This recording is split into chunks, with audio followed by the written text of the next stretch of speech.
Yo, good morning, guys. Envious League. I'm gonna give you guys a little update on the cold BV. This is the build. Like, this is the build for Scourge. I'm telling you, with how aggressive and how fast the Scourge monsters are and attack you, and they just jump you when you push the button to go into the upside world, or because of the maps, it puts you in there immediately. They're on top of you, but because I now have so much AoE and so much cold damage, I'm exploding the whole screen. I'll do a map and I'll show you, but it's so good. Gear's mostly the same. I did upgrade the rain to get a bit more res on it. I think I showed you guys the chest. I unfortunately got T2 spell crit, so I'll have to do a remove crafted mods, multi mod, craft life, prefixes can't be changed, reforge caster to get spell crit. My buddy in my guild, he made his last night. I kind of walked him through it. He hit T1 hybrid life, T1 explode, T1 curse, T1 spell crit, and crafted res on it. His is incredible. So yeah, the build's kind of still the same. I have a Headhunter on. It's not mine. It's my buddy Jake's. I'm still using these. He is working on his lightning strike, self-chill berserker. So he spent all of his currency, this league buying doctor cards and nurses, and he farmed his Headhunter like immediately before the prices shot up. So I'm using it while he's getting his character ready to kind of hurry up and farm some currency to give me kind of a jump. And then when he gets his character, I'll get his belt back, and I'm going to respec the build back and put the inspired back here. Updates to the tree. We have a medium cluster in and a small cluster. The medium is running Vast Power and Magnifier. This is a 4 passive area damage cluster with Ellie Res. So Vast Power is area damage, which are skills that have area tag that benefits them. So you got Herald of Ice, AoE, BV, AoE. And then we've got the Magnifier, which is just area of effect, make the skills larger, and then Crit Multi, which is always nice. Here we have a Curse Effect small 2 passive, which is giving me some res and evasion and 3% increased effect of your curse. And then enemies you curse are unnerved. Your next upgrade is switch to low life, Void Batteries, Prism Guardian. No, I will not be going low life.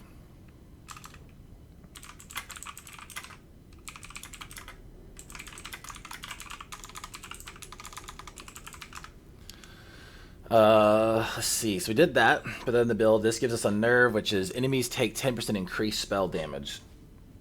It's just got me some res and some curse effects. So nice little small cluster, just 3 points. Gives you a 10%, increased damage. As for the big purchase yesterday, it was this Militant Faith. So I've been keeping these on a hot live search for a while. Unfortunately, this one was expensive, but I did get lucky. I dropped a big fizz bow with additional arrow and an open prefix. So I crafted the when I'm ready, and not before. The 1x fizz roll on the bow, which was an X investment, and then I actually got 128 fusings to 6-link it, and then I sold it for 4x. So that was kind of my excuse to say, okay, I'm buying something. So I bought this Militant Faith, and this allows me to run what's called Inner Conviction. With BV, I assume there's basically 2 ways to play it. You can do the Inner Conviction route, or you can do the Badge of the Brotherhood route. Back in the day, Badge of the Brotherhood was very expensive, so I always did the Inner Conviction. Now, Badge is much cheaper as it's a core drop. I believe Inner Conviction is a bit more damage, and then Badge of the Brotherhood is a bit less damage, but more movement speed. So, what do you want to do, right? Is it maybe, say, 20% more damage with Inner Conviction, or more movement speed? With Blade Vortex, movement speed does equate to damage and defense. Because if you can just more quickly get around, like Kirax the enemy, and not get hit, you're going to be safer. You're not going to take damage. You're not going to die. You're going to kill them easier. So it's, what do you want to do? Do you want to absolutely zoom? Go Badge of the Brotherhood. Do you want to have a little bit more single target for bossing and stuff like that? Go Inner Conviction. There's probably other ways to do it. That's just what I know. So the build feels absolutely great. Every now and then I still do die, but it's softcore. Mostly what's killing me is if I run a monsters have 470% crit chance with 47 crit multi vulnerability curse. So as soon as a projectile hits me, I'm dead, right? If you're not running rippy maps, you're fine. Also for some sustain, I don't know if these nodes are new, but I'm pretty sure they are. If they're not new, I'd never used them before and I'd never seen them before, but I'm like 99% sure they're new. It's this life and energy shield on kill. 15 life, 15 energy shield on kill. So I have both, so that's 30. This is basically like a cinder swallow. So if you kill a pack of monsters, which we explode whole screens, you could be almost dead. As soon as you kill that one mob and it chain explodes the rest, this is going to full heal you and full heal your energy shield. And if you're using an Inspired Learning or a Headhunter, you've probably stolen a Discipline buff. So you may have 3,000 life and 3,000 energy shield, and boom, you're back to full. So really good sustain with this node.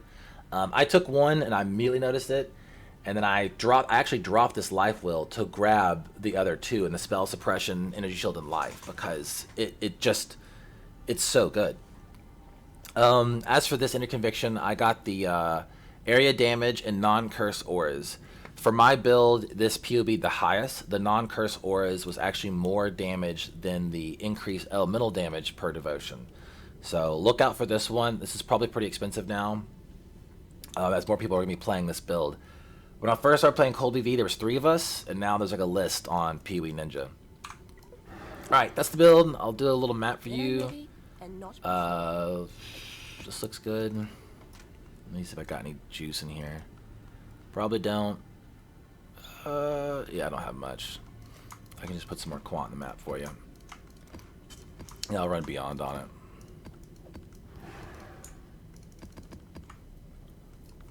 Beyond, and yeah, it's fine.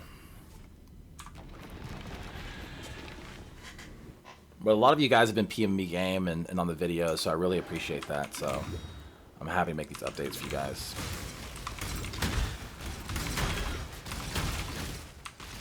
I need more money.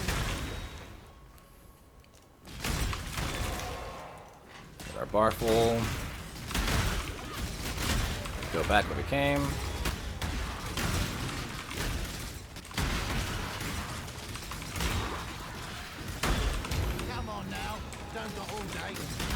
Just explode the whole screen.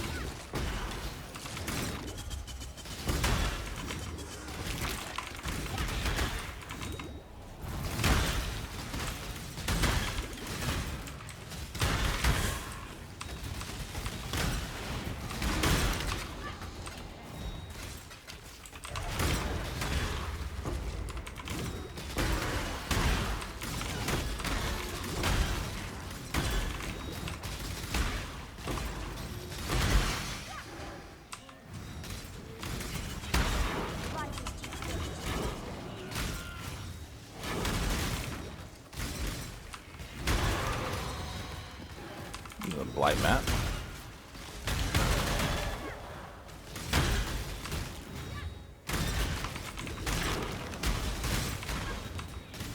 I really need to get a corrupted blood jewel.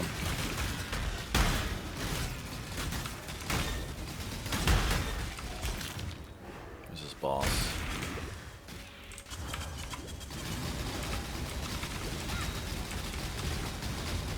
He's just frozen. Oh, it's so good.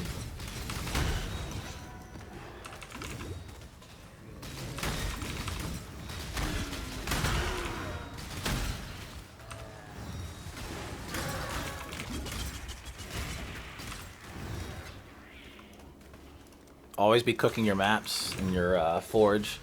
That is making me big money this league. Just running those maps. A little bit rippy, but man, do they pay out.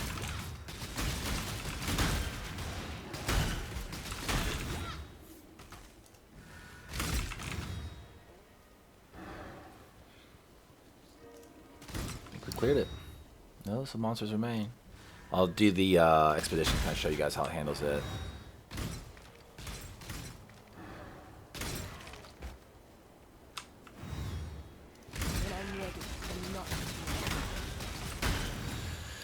Alright, penetrate. Let's just do these. That. Need a cold. We don't want to do that one. I don't want to do the non-leech. Oh, I should have done this one first. Okay. I'm waiting my buffs to drop so I can show y'all no buffs. Okay.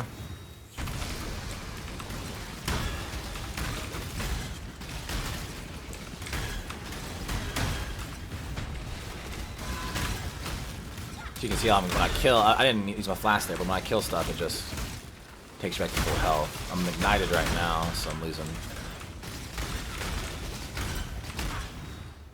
Is that it? Okay, for the cowgirl.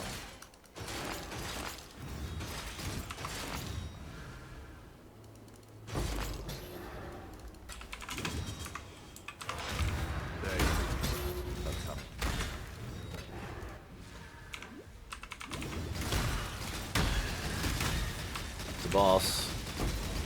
Then beyond boss, not Scourge boss. There's another one over here. Just freeze him. The Valblade Vortex on him.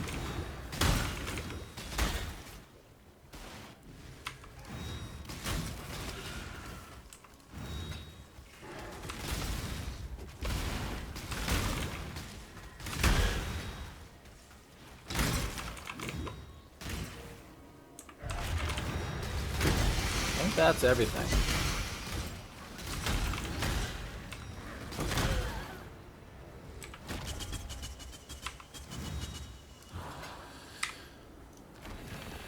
Alright. So yeah, that's it. I can update the POB. You can look me up on PoE Ninja. Feel free to message me in game. Enviously Scourge things. I've been helping out a lot of you guys. It's pretty cool to see a bunch of y'all playing the build. I think if you're going to play this build, I would recommend having 2 if you really want a boss. Early on, the Conquerors might be a little rough for you at Awakener 8. Once you get some damage, it'll be fine. If you want, you can get like a low budget boss, or that's all his job is to kill the bosses. And then you have this as your mapper and kind of use this build to run the maps really fast to feed the other one and vice versa. So I really appreciate you guys liking and commenting the last video. Do so the same on this one, and I'll do an update probably tomorrow. See you guys.